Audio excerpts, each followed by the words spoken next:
Hey, ¿qué ondas? ¿Cómo están? ¿Cómo ha estado su semana? ¿Cómo está este rollo para ustedes, eh? Acabamos de iniciar esta temporada, esto que se llama Dice así. El estudio bíblico. ¿Es un estudio bíblico? No sé, pero hay recomendaciones de que escuchen esto, este diálogo, esto que está pasando aquí, esto que se cocina, que es como crack, que es como anfetaminas para la fe, te da energía y luego te destruye. Ah, ¿verdad? este, pues la semana pasada vimos la introducción de este cotorreo, lo que es Marcos, y ahora vamos a entrar a la maciza, a la chilaca.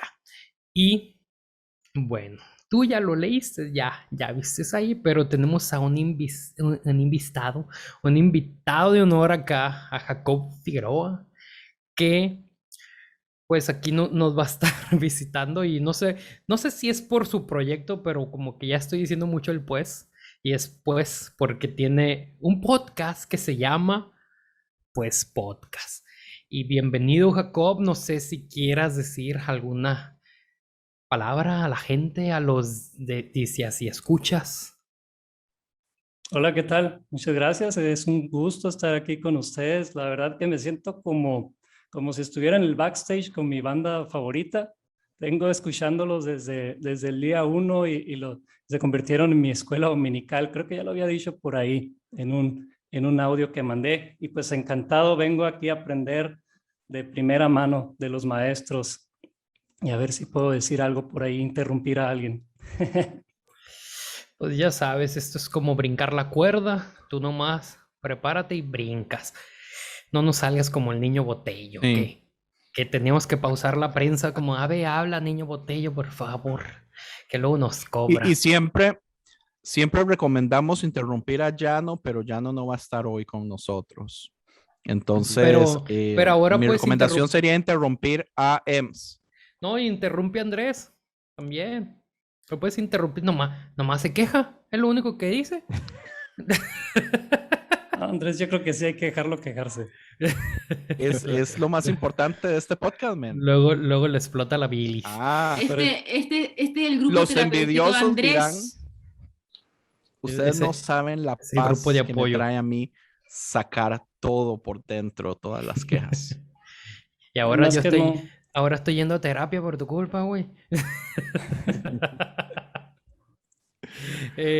Pues bueno, vamos a empezar con Marcos 1. Mira, yo ya no prometo nada. Y vamos a ver Marcos 2, pero Marcos 1. Quédate con eso, sé feliz. Vete ahorita a tu Biblia, si no tienes Biblia, en la descripción de este episodio ahí va a venir. No todo, porque creo que está un poco largo, entonces hasta donde me den los caracteres, ¿va? Y como ya es costumbre en este magnífico podcast, en esta magnífica conversación, Andrés, ¿tienes algo que aportar a la mesa? No lo voy a decir queja, porque también puede ser que aportes cosas muy hermosas de sabiduría. Dime, ahí Eh, escuché Muy posiblemente no. que había ahí como cosas proféticas. A ver, Yo creo cuéntame. que usted tiene, EMS, demasiada fe esperando cosas de sabiduría de mi parte. Yo lo que tengo son siempre quejas. Bueno, pero es Y que es que Andrés, desde el Andrés, primer, déjame te interrumpo dale. antes de que sigas.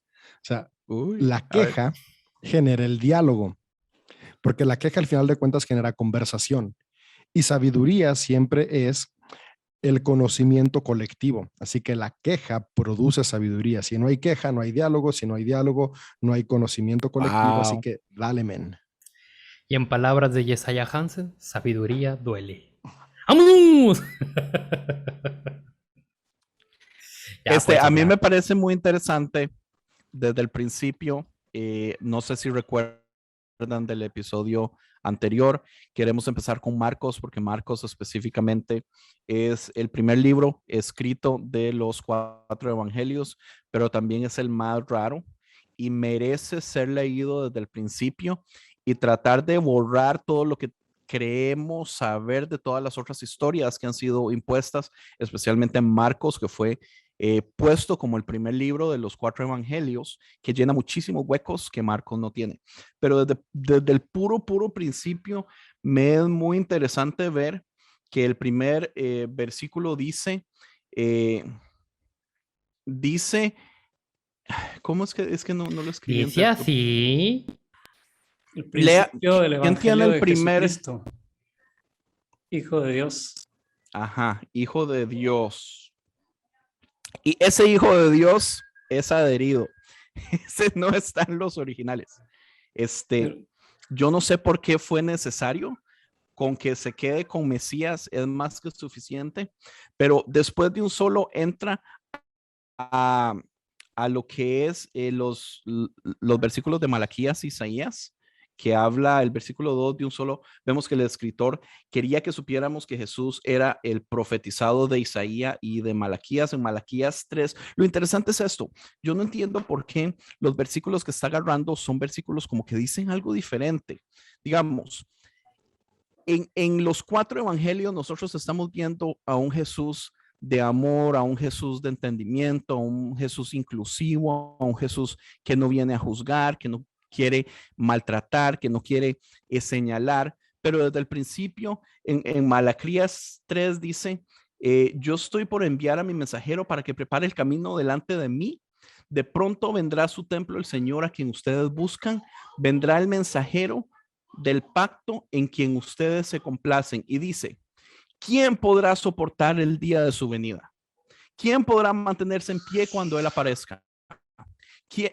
Porque será como el fuego de fundidor o lejía de levantadero. Se sentará como fundidor y purificador de plata, purificará a los levitas, se refinará, que refina el oro y la plata.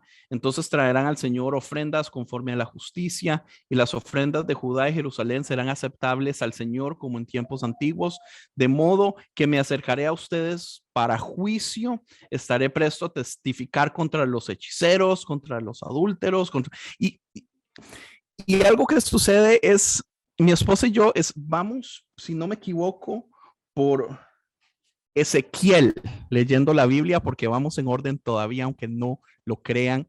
Ya estamos en septiembre y todavía estamos en orden. Entonces, finalmente voy a terminar la Biblia este año, gracias a mi esposa. Pero una de las cosas que he visto es que todo el Antiguo Testamento es odio, es amenazas. Mi esposa y yo, cada vez que el Señor empieza a amenazar a su pueblo, es así como, otra vez está amenazando. Es lo único qué cosa más horrible del Dios del Antiguo Testamento, que lo único que hace es utilizar el miedo para ver si finalmente el pueblo va a hacer algo. ¿En qué se compara eso con Jesús? O sea, ¿quién me puede explicar cómo ese Dios es lo mismo que Jesús? ¿Quién me puede explicar que las palabras de Malaquías se comparan al Jesús que nos presentan los otros 4 evangelios? O sea, ¿qué es esta tontera? ¿Por qué es necesario poner un versículo para tratar de justificar una profecía cuando el versículo viene a decir otra cosa completamente? Que es un Jesús que viene a juzgar, que viene a señalar, que viene a quemar, que viene a purificar, que viene a despedazar. Eso no es lo que hace Jesús. Me estresa muchísimo, se lo juro. Pero Andrés, yo no tengo problema con eso, porque definitivamente la visión de aquellos que escribieron en el Antiguo Testamento todavía no estaba completa, y por eso es que Jesús viene a aclarar la realidad de su llegada. De hecho, y vamos a llegar después en el capítulo 4, cuando Jesús coge los rollos, él dice, para proclamar el año favorable del Señor, y cierra el rollo y no termina lo que decía el escrito antiguo testamentario, que hablaba del día de venganza, ¿no? O sea, que Jesús mismo está diciendo, ¿sabes qué? Ellos estaban equivocados en un aspecto y yo vengo a aclarar esa equivocación. Así que yo no tengo problema con eso. Se supone que el escritor de Marcos ya sabía la diferencia, y se supone que el escritor de Marcos tenía entendido que era lo que decía, por ejemplo, digamos, el libro de Malaquías o el libro de Isaías, es el otro que dice. No dicen lo mismo, dicen cosas diferentes. Entonces, ¿por qué hacer la comparación? O sea, ¿es la necesidad de tener que poner un libro del Antiguo Testamento para justificar una profecía o qué? Jacob, tú ibas a decir algo.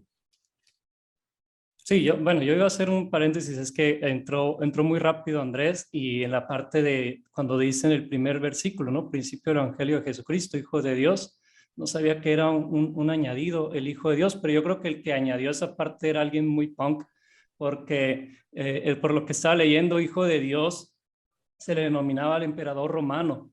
Entonces era un término conocido para ellos en esa época, para el emperador, y que lo pongan ahí al principio como hijo de Dios, desde ahí yo creo que ya le Qué estaba chiva. aventando una pedrada, ¿no? Allá. Oye, sí, yo solamente quiero agregar que em, igual es importante, creo yo, leer estos evangelios como, a ver, los evangelios no son una biografía de Jesús, no son un texto escrito periodísticamente, contando acerca de la vida de alguien con hechos concretos y reales. No, los evangelios son un texto que están exponiendo una tesis con una idea, con un objetivo, con un fin, y por lo tanto creo que todos los recursos que están ahí metidos y puestos en el texto tienen un sentido y un objetivo. Y para mí Marcos, al agarrar esta profecía que dices tú, Andrés, está planteando un punto. Claro, si esa profecía la extendemos y la llevamos a lo que realmente significó en el momento en que se dijo, probablemente no tiene mucho que ver con Jesús, pero lo que está haciendo Marcos, muy inteligente y astutamente, es agarrar ese texto y agarrar esa profecía y calzársela de alguna forma a este personaje Jesús para demostrar un punto y demostrar una tesis. Y eso es lo que a mí me parece súper rico de entender y de leer este texto de la forma como Marcos me lo quiere presentar. Yo no estoy leyendo esto como, a ver, como con una pizarra blanca y sin entender nada. Si la leo así, claro, me están engañando. Pero lo que me está planteando Marco es una tesis y yo la quiero entender y la quiero estudiar y la quiero desarrollar para ver si en el desarrollo de su tesis tiene razón o no, o me despierta verdad o no, o me despierta esperanza y creencia o no. Pero creo que desde ahí yo me paro para leer Marcos, por ejemplo. ¿sabes qué es lo que veo yo, Lulu? Es, por ejemplo, Nostradamus. Y aquí me duele mucho que ya no esté, porque ya no es fan de Nostradamus y de otros profetas de ese mismo estilo. Pero digamos, Nostradamus puede escribir la cosa más rara del mundo. Nostradamus dice, una noche cuando el cielo brilló color verde, el león tuvo de su vientre una oveja con rayas. Y ya eso es suficiente para que entonces en toda la historia del mundo nosotros podemos ir a agarrar cientos de cosas que calcen. Nosotros diríamos, bueno, pero es que el cielo verde es la bandera de este país del Medio Oriente y el león es, como le decían, al hijo del presidente del... Y lo podía hacer calzar con cualquier cosa. Usted y lo te va a hace hacer calzar sentido. con lo que le dé la gana, correcto. Sí. ¿Entiende? Entonces, yo siento o sea, sí está bien hacer la conexión, pero desde el principio, o sea, desde los primeros versículos, la conexión no está correcta porque ni siquiera está conectando con cosas. O sea, es que activamente podemos ir y leer y ver que no es el Jesús Es que mira, que vemos. Es que ninguna profecía del Antiguo Testamento está Ajá. hablando de Jesús. Exacto, bueno. Antes de que nos explique, Es porque aquí David yo muy creo que buen nos va a hacer... Perdón. David Dale, aquí Jacob, dale. nos va a dar luz, yo creo, pero yo tengo esa duda también, y a lo mejor tú nos puedas ayudar aquí, David, porque yo siento a veces que ciertas profecías que se toman en los evangelios y se las dan a Jesús, es como se dice coloquialmente, ¿no? O sea, todo lo puedo con un versículo fuera de contexto, ¿no? Se toma solamente una partecita y esa partecita la hacen encajar, pero el resto del contexto, como lo dijo Andrés, a veces no como que no concuerda, ¿no? Sí. Hay mucha cosa forzada. Y aquí tienen que ver varias cosas, ¿no? O sea, el forzarlo es parte de la literatura antigua, ¿no? El estar tomando partes de un pensamiento que ya tenían ellos, porque ellos lo comprendían. Creo que una de las cosas es cuando vemos profecía desde lo que entendemos en el siglo XXI a lo que ellos entendían como profecía. Para nosotros es oráculo, y aunque sí ya tenían una influencia muy grande de los griegos y también tenían un pensamiento similar, cuando están citando a los profetas como tal, Malaquías, Isaías, Ezequiel u otros, esta es una profecía que es una denuncia de, que es una como una planeación de cómo pueden ser mejor las cosas. No es meramente algo que va a suceder al pie de la letra, sino si esto sucede, puede mejorar. El profeta denuncia y trae herramientas para mejorar. Por eso se pueden tomar y calzarlas en Jesús, porque no es que se estaba pensando en Jesús, es que Jesús podía cumplir esta estrategia que un día se dijo que si se hacía, las cosas podían cambiar. Entonces, no es un oráculo como tal, no es una profecía hacia algo que está describiendo el futuro, sino que la profecía brindaba herramientas que si se tomaban en cuenta podían cambiar el futuro. Entonces, Marcos entiende esto. De hecho, Marcos es un genio. Ahora, algo que va a ser cierto es que Marcos no conocía muy bien el Primer Testamento. Vamos a poder verlo a lo largo de lo que vamos leyendo, que Marcos no tiene un conocimiento muy fuerte de lo que es el Primer Testamento, sin embargo es alguien muy inteligente.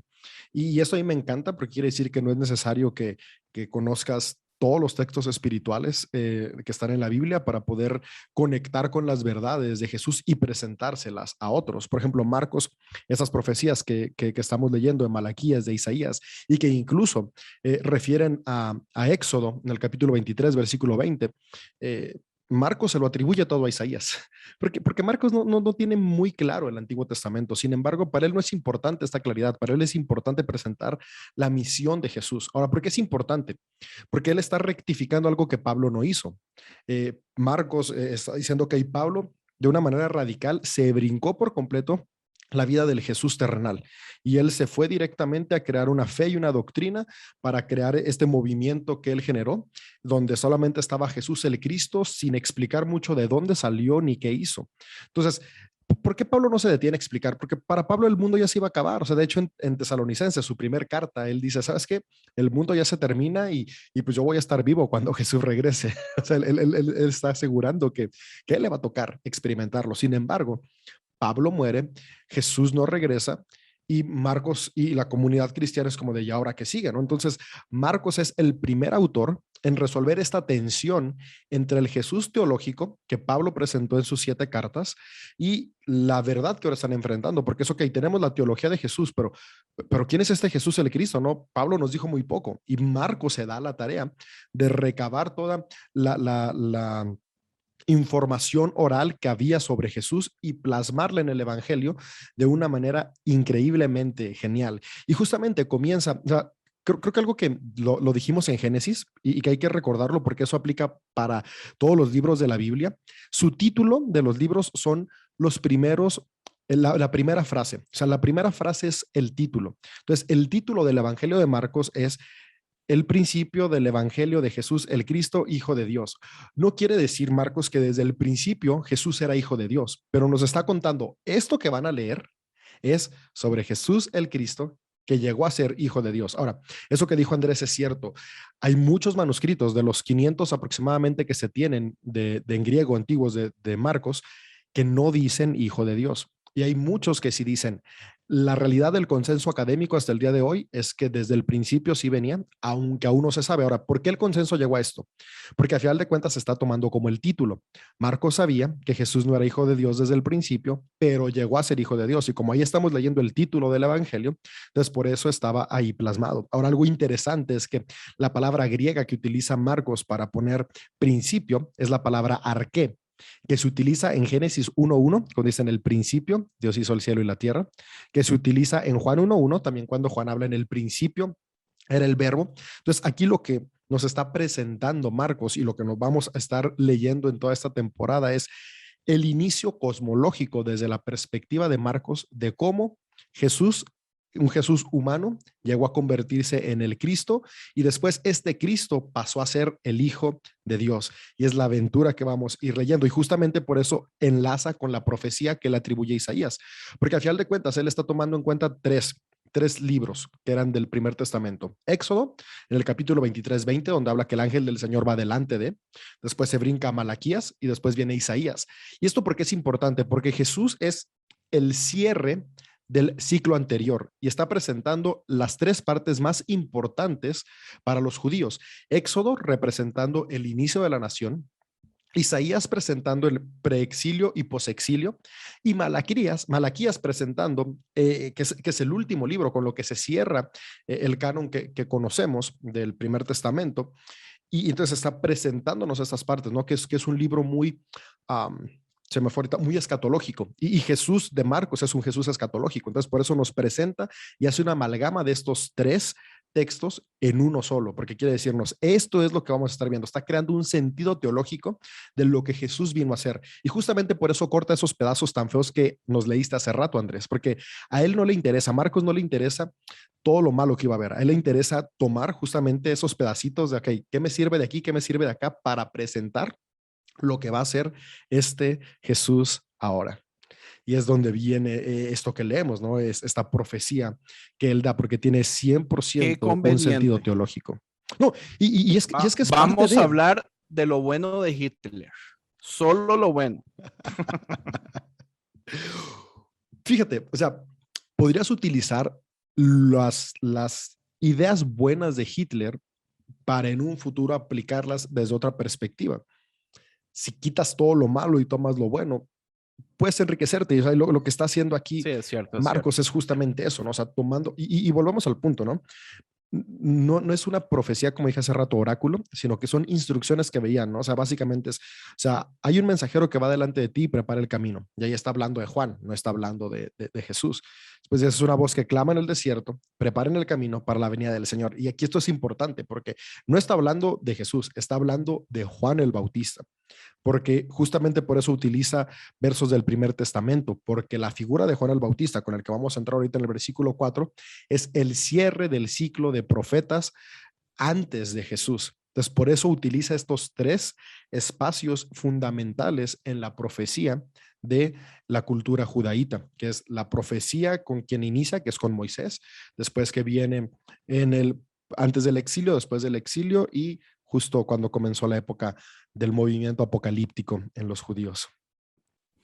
De hecho, en Isaías también dice específicamente, preparen el camino porque voy a mandar al Señor, atribuyendo que el que prepara el camino no es el Señor, sino el Señor es el que viene ya después del que el camino esté hecho.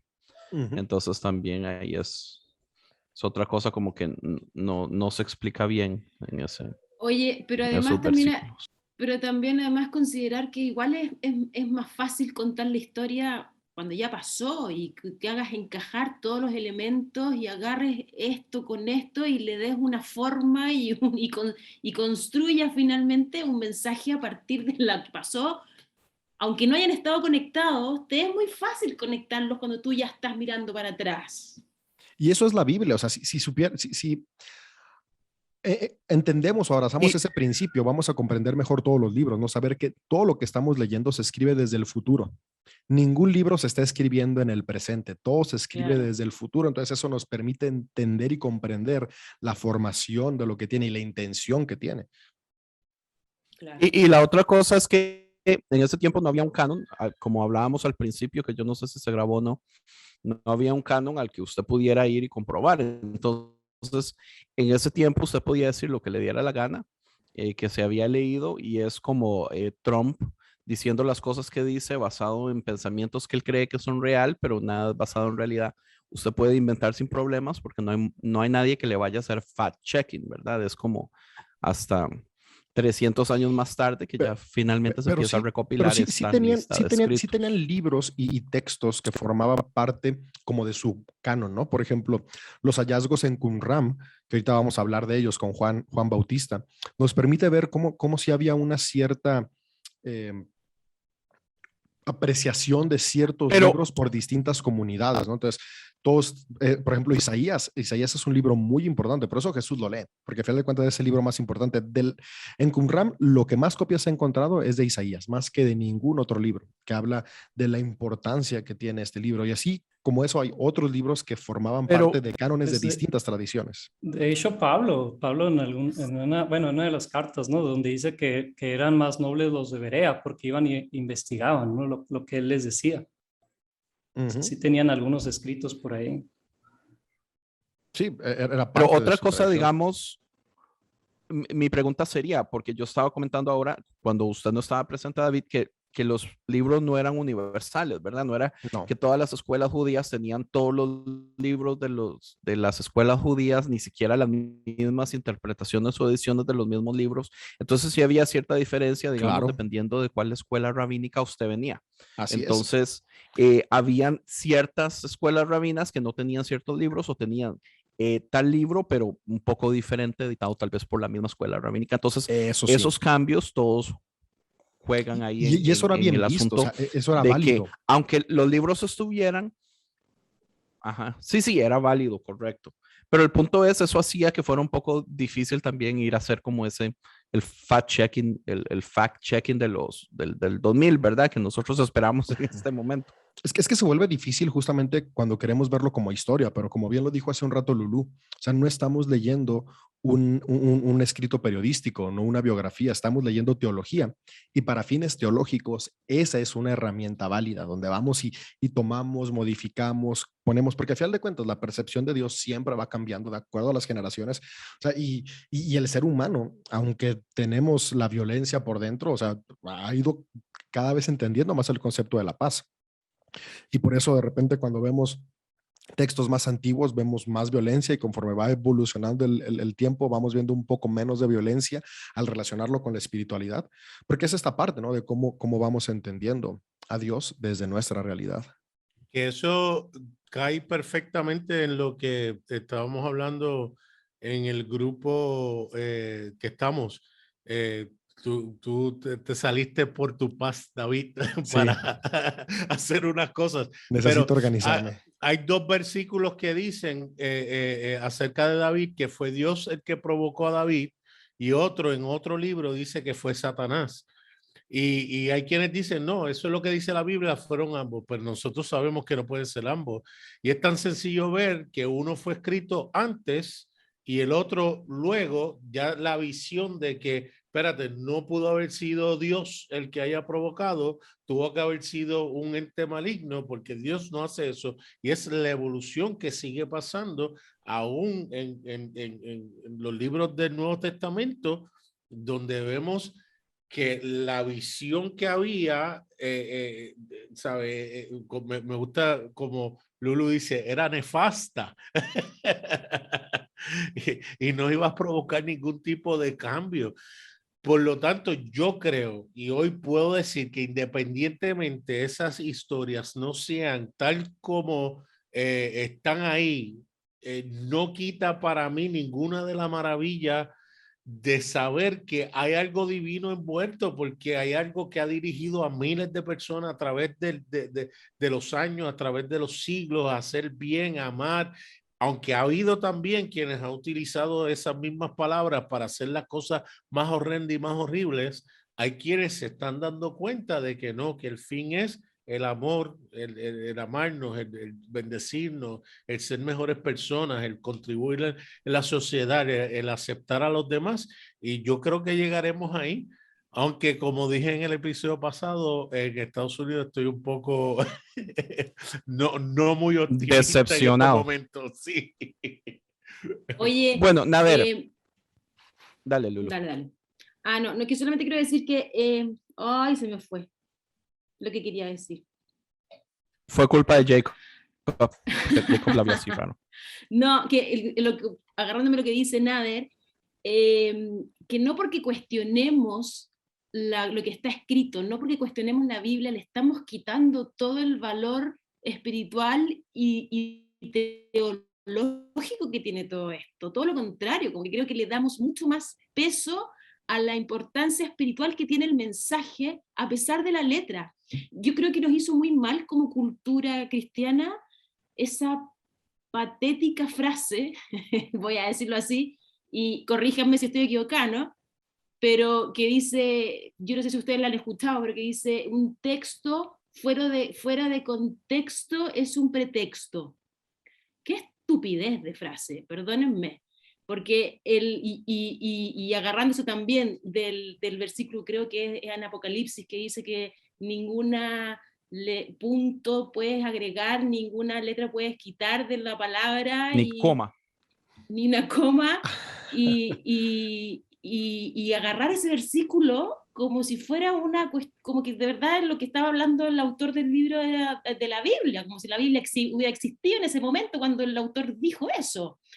Y lo que quiero decir es que, y aquí corrígeme David si estoy equivocada, pero lo que yo tengo entendido es que los judíos en el tiempo de Jesús, o como ellos entendían la religión, agarraban el texto y hacían lo que querían con el texto, independiente del contexto, ni dónde está escrito, ni quién lo escribió, ni cómo, y le daban su propia interpretación, y creo que lo siguen haciendo hasta el día de hoy, y creo que eso es lo maravilloso de la religión judía, de que de verdad le sacan riqueza a un texto que puede estar totalmente descontextualizado. Bueno, Y en ahí cambio nosotros los cristianos como que nos encerramos en esto y no hay nada más que esto y que tiene que estar al pie de la letra y no te puedes salir ni una coma ni un... Pobre Dios, de verdad, no sé si han visto esa ilustración de Naked Pastor, que sale Dios, o sea, que sale sale Dios y una persona tratando de meter a este gran personaje Dios adentro de un libro chiquitito que es la Biblia, y Dios diciendo, no me hagas esto, como por favor, que yo no quepo ahí. Y creo que es lo que nosotros hacemos tan tontamente, ¿no? sí, eso Puedo que ser dices, un poquito pesimista.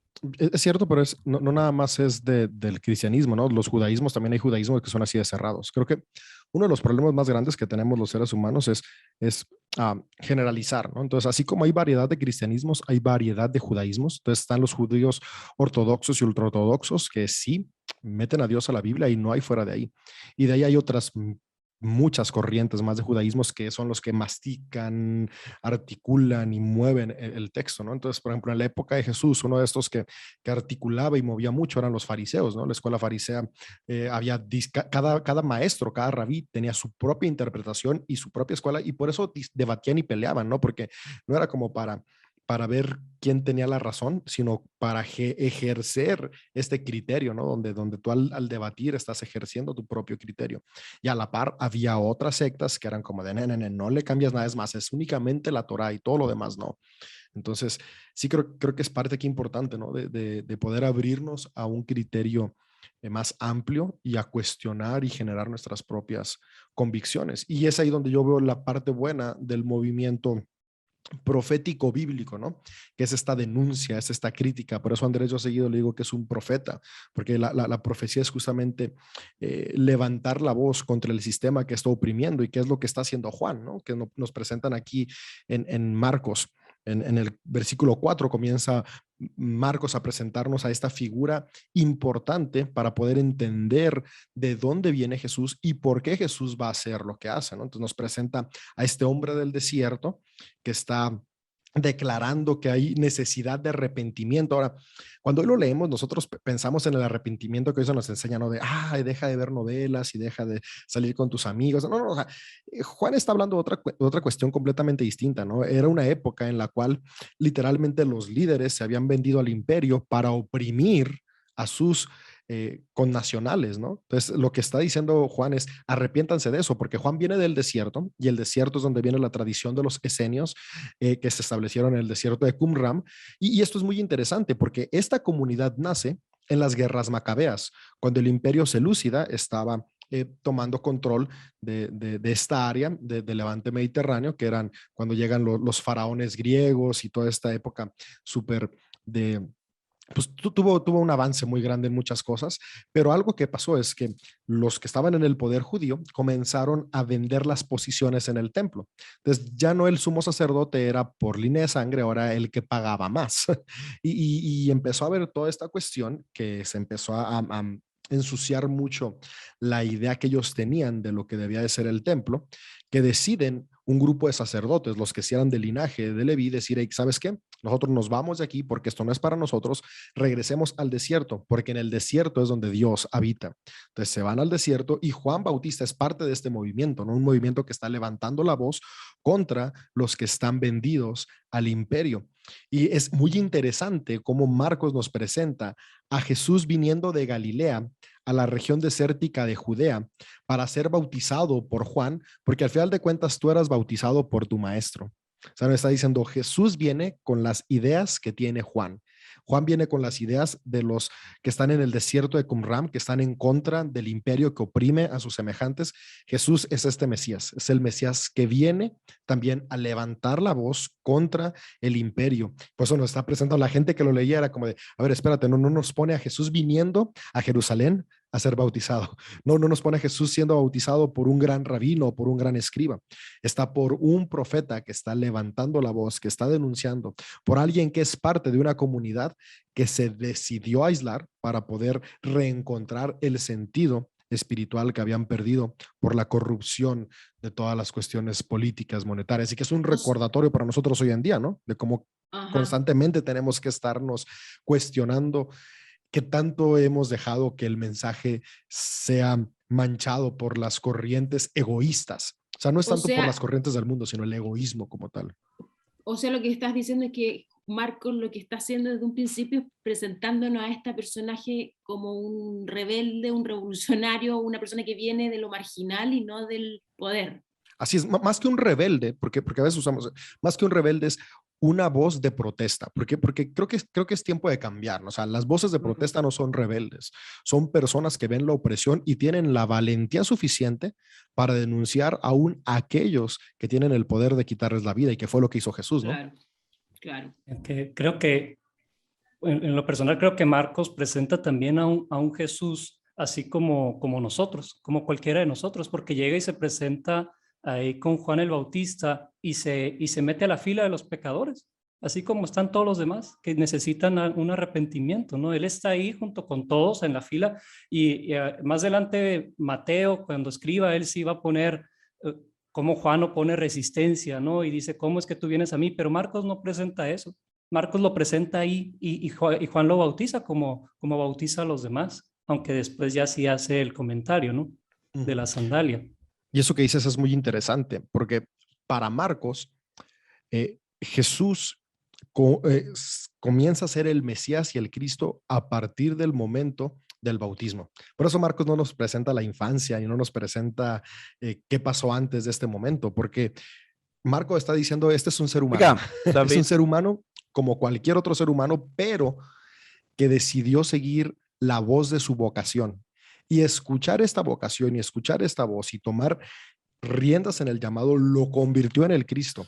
Y vivir siendo el Cristo terminó haciéndolo el Hijo de Dios. Este es el resumen de lo que Marcos presenta. Por eso Juan Bautista no presenta ninguna excusa para no bautizarlo, ¿no? Porque está llegando Jesús siendo únicamente humano. Marcos es partidario del adopcionismo. Para Marcos, Jesús es adoptado por Cristo, contrario a después lo que viene y nos dice Juan, y después posteriormente a Juan, porque nosotros hoy leemos en Mateo y Lucas el capítulo 1 y 2 y pensamos que allí inicia, pero no. Cuando se escribió Mateo y Lucas, ellos comienzan en el capítulo 3 y después posterior, ya una vez que fueron influenciados por Juan, que es el que dice, no, desde el principio Jesús era el verbo, vienen otros autores y escriben el capítulo 1 y 2, tanto de Mateo como de Lucas, presentando ahora sí a Jesús divino desde el nacimiento. Pero esto es muy interesante, ¿no? Por eso Marcos fue un evangelio rechazado por mucho tiempo. En el episodio pasado vimos cómo en el concilio de la Iglesia Católica no fue hasta 1960 que se comenzó a utilizar el evangelio de Marcos en las homilías, ¿no? Porque presenta un Jesús humano. Y eso de repente David, choca con la teología, no es como de espérate, ¿no? Que no es divino desde el principio. No, para Pablo y para Marcos era un ser humano que llegó a ser el Cristo, que llegó a ser hijo de Dios. Y eso lo emocionante que tiene es que nos hace la misma invitación a que nosotros también podemos llegar a ser personas que vivimos bajo los principios del amor y recordar la esencia que tenemos de que todos y todas somos hijos e hijas de Dios. Y David, ¿y se sabe por qué a Marcos no le agregaron nada antes? Porque lo hicieron con Lucas y Mateo, pero ¿por qué a Marcos no le agregaron nada? A Marcos le agregan al final. Al Marcos final, termina, sí, ajá. Entonces, sí. a Marcos le agregan al final. Justamente la razón es porque para los padres de la iglesia, los primeros eh, hombres que estuvieron como influyendo en la teología del siglo primero, eh, para ellos no era importante Marcos justamente por esto, ¿no? Como veían que no presentaba a un Jesús divino desde el principio, tan divino, sino muy humano, y ahorita vamos a ver más adelante cómo presenta a un Jesús con características que no se imaginarían que esas deberían ser de Jesús. Entonces, no le hacían mucho caso por eso. Cuando viene Mateo y lo reformula, porque por eso Mateo escribe, Mateo dice, ¿sabes qué, Marcos? Tú no estás bien. Déjame te presento cómo sí debe ir la cosa. Y ven a Mateo como, hey, esto sí es lo que nos gusta. Aparte, Marcos escribe desde Roma. Es un evangelio que se escribe en Roma. Es un evangelio que se escribe para gentiles. Marcos le está escribiendo a gentiles, por eso tiene que explicar muchas cosas. Marcos, aparte de que le escribe a gentiles romanos, por eso utiliza muchas cuestiones de latín y palabras griegas que utiliza, las tiene que explicar qué es lo que significan en latín, porque su audiencia son gentiles latinos, es decir, romanos, que se convierten al cristianismo. Contrario a Mateo, que es escrito en Antioquía para cristianos que sí practican el judaísmo. Entonces, por eso tiene más peso, ¿no? Porque este es visto como el evangelio de los incómodos. Entonces, el evangelio de Mateo, que viene a ser un evangelio más cómodo, se toma más en cuenta y por eso a Marcos ni le agrega nada, porque es como de, pues este ni lo queremos. Nada más que es como esa tía incómoda, ¿no? Que no la puedes sacar de la familia, que ya está siempre, pero cuando menos cuenta te das es la que deja la herencia más grande para todos. Así pasó con Marcos, ¿no? Es la tía incómoda, pero cuando nos damos cuenta es la fuente de la cual después Wow. salió Qué Mateo y buen Lucas. ejemplo, qué buen Mira, ejemplo. ¿eso es algún mensaje escondido o en código para alguien particular, David? Ay, Yo para que creí, luego me llegue la herencia. Para tus tías, David, para yo, tus tías. yo iba a Mira, decir que es como el tío que votó por Trump en la cena de Acción de Gracias, que llega con la mira, gorrita roja. ahorita ibas a preguntar algo, Andrés, si te acuerdas. Sí, sí me acuerdo. Lo que pasa es que se fueron de un solo a, a- al bautismo de Jesús, pero yo quería quejarme un toquecito exactamente el hecho de que el libro de Marcos no tiene absolutamente nada del pasado. Y es que si fuera tan bonito, simple y sencillamente solamente decir, oh, es que no se preocupó de la infancia de Jesús, pero es que no se preocupó de absolutamente no habla de la Virgen María, no habla de magos, no habla de pesebres, no habla de genealogías, no habla de Marta y María y los bebés, no habla acerca de presentación del templo, no habla de censos, no habla de escapada de Egipto, no habla de cientos o miles de niños siendo asesinados. O sea, estas cosas son tan extremadamente importantes y es muchísimo del peso que se le da a Jesús, porque todo esto es peso en su historia para tratar de hacer que Jesús sea un personaje extremadamente sobrenatural y este Marcos no dice absolutamente nada. De un solo pasa a su ministerio. Digamos, nosotros en Mateo pasan 4 capítulos antes de que Jesús llegue a, digamos, a los 40 días de ayuno. Aquí sucede en el capítulo 14. En el primer Versículo. capítulo, Jesús sana, Oye, perdón, en el primer versículo, Jesús sana a la suegra de Pedro. Eso sucede en el capítulo 8 en Mateo. Entonces, Nader dice, oh, hay las contradicciones en la Biblia, en el Antiguo Testamento que dicen y todo eso, tal vez de quién influenció a David y todo, pero o sea, los 4 evangelios es la fuente más grande de contradicciones gigantescas del texto que todos los cristianos que aman decir que la Biblia es inerrante ignoran y lo ignoran activamente y lo ignoran sin vergüenza, o sea, no les dé vergüenza que hay tantísimos huecos y contradicciones gigantescos. Empezando por la línea del tiempo, es un desmadre. Es que Está Marcos no bien, sabía que existían los prólogos.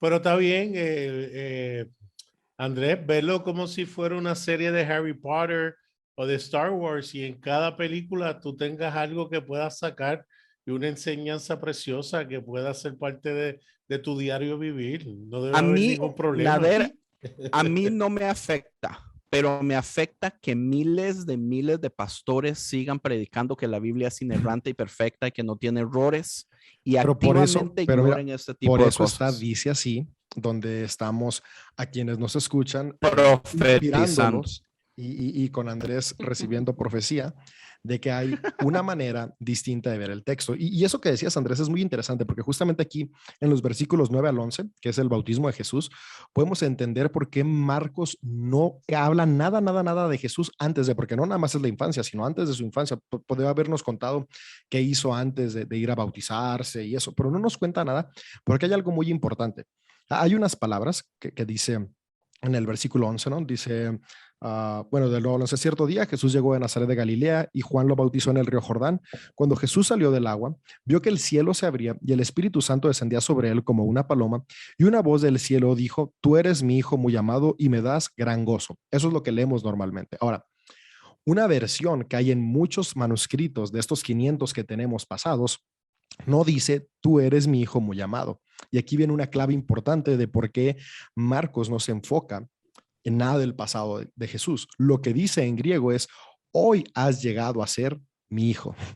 Entonces, para Marcos, Jesús llegó a convertirse en hijo de Dios cuando sale de las aguas. Y esto es algo disruptivo, ¿no? Porque tú ibas a las aguas para una cuestión de purificación, pero Jesús sale de las aguas como una cuestión de abrazando el llamado que tiene para ser el Cristo. Y es en ese momento que sale, que es adoptado por Dios como hijo. Por eso Marcos es una persona que promueve el adopcionismo, que en algunos concilios más adelante se consideró una herejía, porque ya se había tomado que no, que Jesús había sido Dios desde el principio. Pero en el primer evangelio, para muchos de los primeros cristianos, Jesús llegó a convertirse en hijo de Dios hasta que salió del bautismo, ¿no? Y incluso se culminó esto, o sea, esta fue una obra progresiva. Salió del bautismo y fue convirtiéndose, como terminando la evolución, por así decirlo, con la resurrección, ¿no? La crucifixión y la resurrección. Entonces, estas palabras cambian mucho, ¿no? De decir, tú eres mi hijo muy amado, a hoy has llegado a ser, hoy te has convertido en mi hijo. Entonces, por eso Marcos no habla nada anterior, porque ¿para qué hablar de un ser humano? Marcos lo que le interesa es hablar de Cristo. Y si Jesús comenzó a ser el Cristo hasta después del bautismo, por eso es que a partir de este momento Marcos comienza a relatarnos. Y sabe, y yo siento que es súper importante enfatizar esto que usted está diciendo porque hay muchísima gente que no lo sabe. Yo hasta la fecha hablo con personas y yo le digo, usted entiende que los 4 evangelios ven la divinidad de Jesús de modos diferentes. O sea, Marcos es en el momento de su bautismo, Juan es desde que nace, Mateo, si no me equivoco, es en... Transfiguración. ¿Dónde es Mateo? ¿En dónde? En la Juan, transfiguración. Juan es desde la creación del mundo.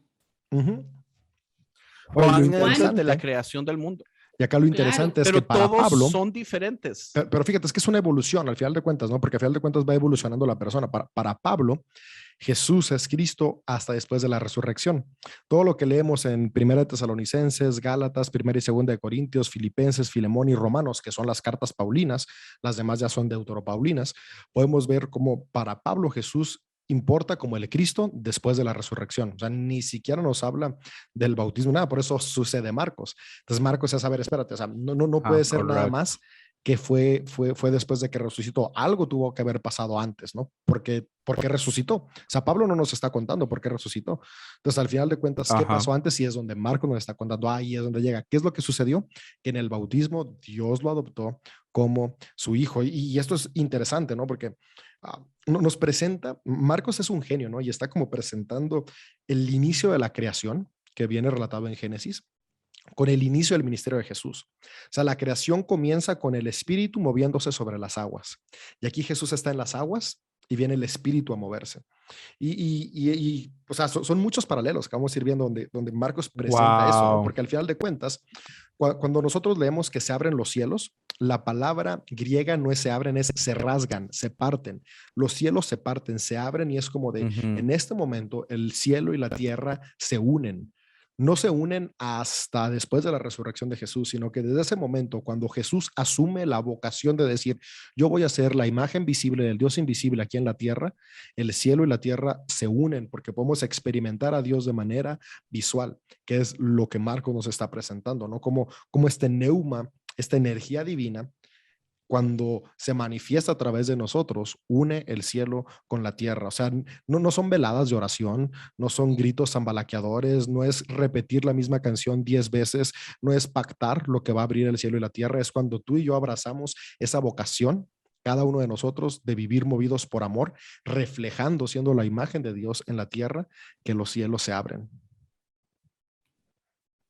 Entonces, el no gozofilacio. olvidemos. Pasen la ¿Qué es ofrenda. eso? El No. plato de la ofrenda, pásenlo. No, yo ocupo que quede claro que entendamos que todos los libros del Nuevo Testamento no están de acuerdo ni siquiera en lo que debería ser lo más básico, que es cuando Jesús se convierte en el Cristo.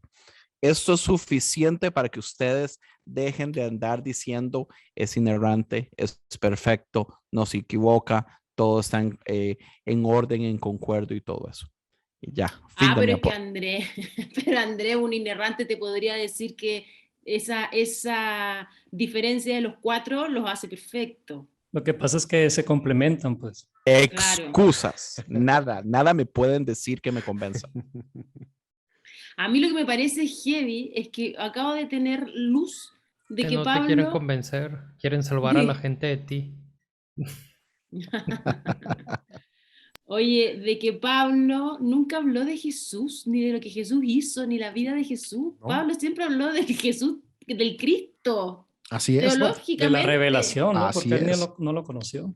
Claro, nunca le consideró, o sea, para todos los cristianos que Pablo convirtió, no supieron de la vida de Jesús, solamente supieron de Cristo. Es que tenemos que ver esto, ¿no? Para Pablo, que fue inspirado por Jesús, o sea, aunque Pablo no conoció a Jesús y fue inspirado por la enseñanza de Jesús, para Jesús, el de la historia, el mundo ya se iba a acabar. Por eso para Pablo también el mundo ya se iba a acabar. Ahora, todo esto tiene que ver con un movimiento que había nacido 200 años antes, que era el movimiento apocalíptico, que decía esto cada vez está poniéndose más feo y ya se acaba. Y en la época de Jesús estaba todavía más feo y es como de, no, ahora sí ya se acaba. Y venimos diciendo lo mismo por muchos milenios. Por eso cada vez que escuchas que un pastor o alguien dice el mundo se va a acabar, no te apures, se pueden acabar eras, se pueden Pero hay acabar una gran circunstancias, pero el diferencia, mundo no se acaba. David. Oye, pero si acaban Pero- temporadas como la temporada pasada. La diferencia, Eso sí. Pablo aprovechó la diferencia es que los cristianos de este tiempo no nos equivocamos y somos los únicos que tenemos la razón. Deja hablar a Jacob, quiere No, hablar. está bien. El pastor Andy tiene la razón. No, pero Pablo lo que hizo fue, yo creo que aprovechó para deconstruir la religión judía, ¿no? Ujú. Sí, completamente, fue lo que él hizo, ¿no? Fue presentar, y que al final de cuentas era algo que se hacía normalmente, ¿no? Que era reformular ideas, ¿no? Entonces, Pablo lo que hace es decir, ok, nosotros los judíos hemos estado esperando a un Mesías por siglos. Este Mesías no llega y el mundo ya se acaba.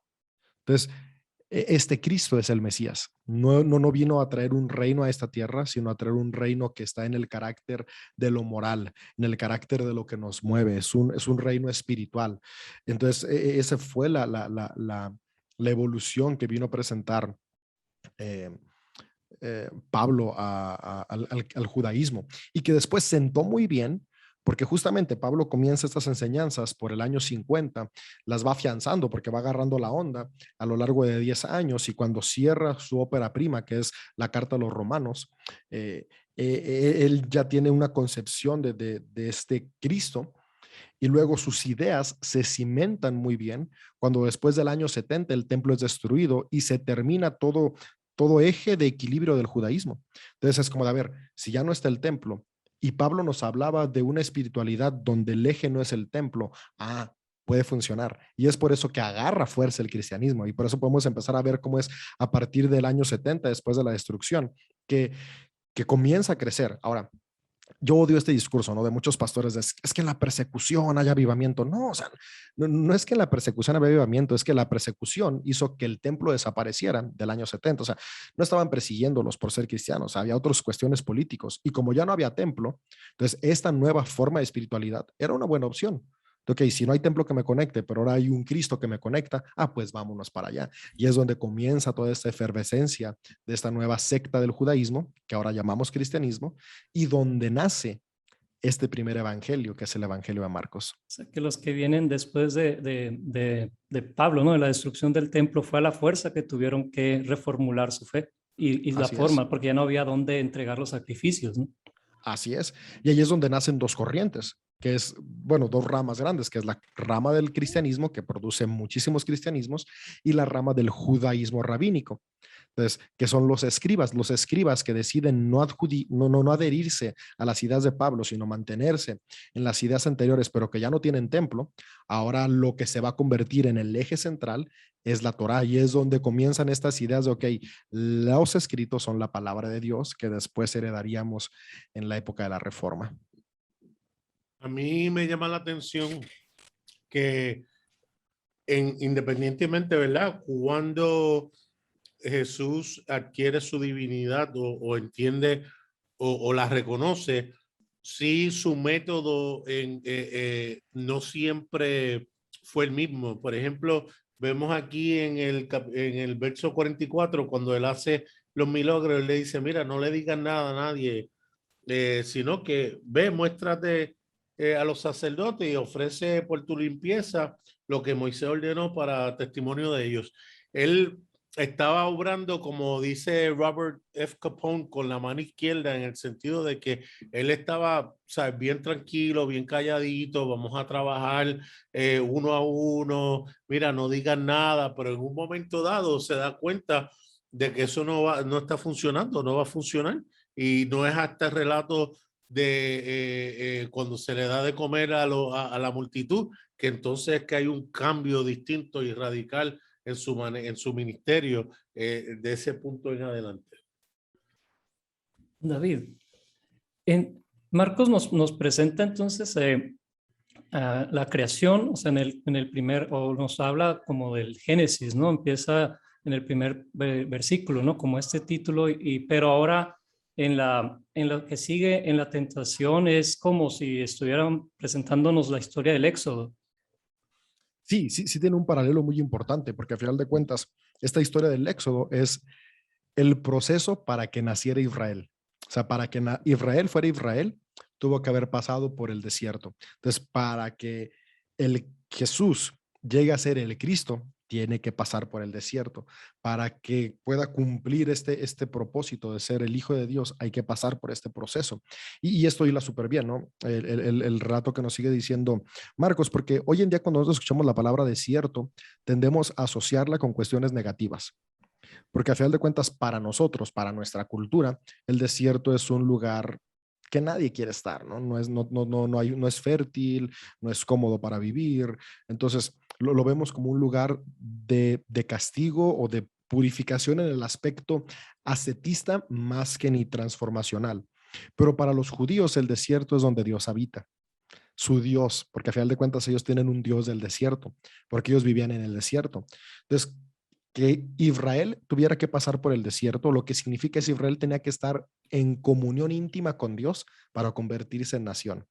Que Jesús fuera al desierto es Jesús tiene que ir a donde está Dios para poder entender y aplicar su llamado.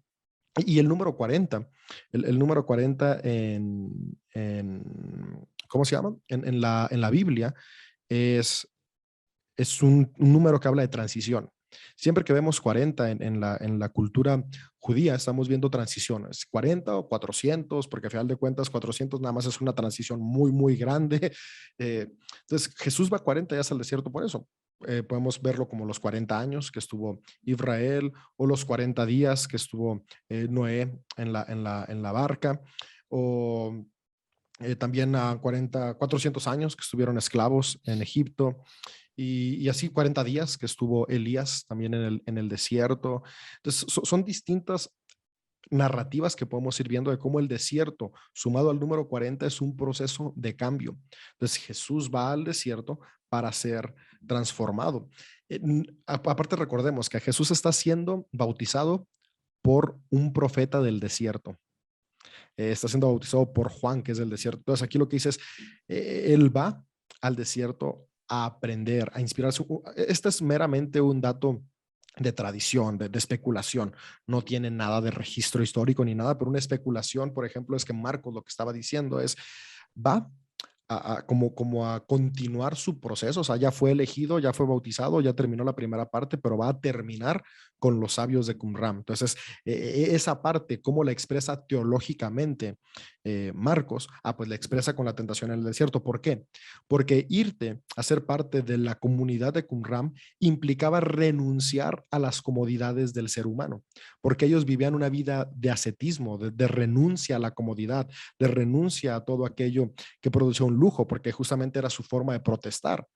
Entonces, cuando vemos las tentaciones de Jesús, que Marcos no nos las explica ni nada, simplemente es renunciar a todo lo que te atrapa, todo lo que te detiene de poder negarte a ti mismo para amar a los demás. Y esto va y lo aprende a la comunidad de Qumran. Eso es una idea, una teoría de por qué Marcos nos pone esto, porque a final de cuentas el desierto es este proceso de transición, de transformación, y que Marcos lo relata con una combinación. O sea, en 2 versículos nos pone fábula, mito y un relato constructivo, que es muy, muy bueno.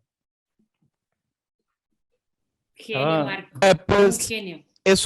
Eso era lo que yo iba a decir, que es extremadamente importante entender que Marcos solamente dice esto y el Espíritu lo mandó al desierto y ahí estuvo 40 días y fue tentado o puesto a prueba por Satanás y los ángeles y animales le servían. Es lo único que dice acerca al respecto.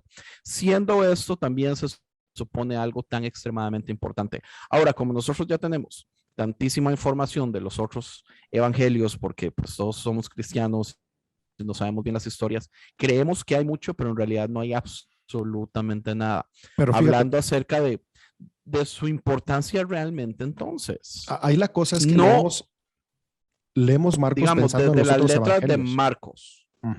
Correcto, es que ese es el problema. Si solo leemos Marcos, ahí no dice absolutamente nada importante. Como dice usted, en 2 versículos ya continuemos. Pero ¿sabes qué sí está interesante? O sea, que Marcos se tiene que leer desde los ojos de Pablo.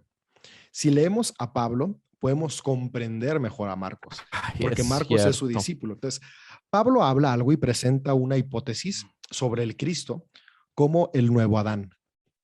Y por eso Marcos comienza a tomar de repente figuras de Génesis. Porque a final de cuentas, esta tentación en el desierto, como la presenta, es Adán estaba solo en el paraíso y tuvo la tentación del paraíso. Estaba nada más Adán y Eva, no había nadie más y ellos tienen la tentación. En el paraíso estaban solamente con animales, no había nada más, no había otros seres humanos, según el relato. Obviamente es parte del mito que había, ¿no?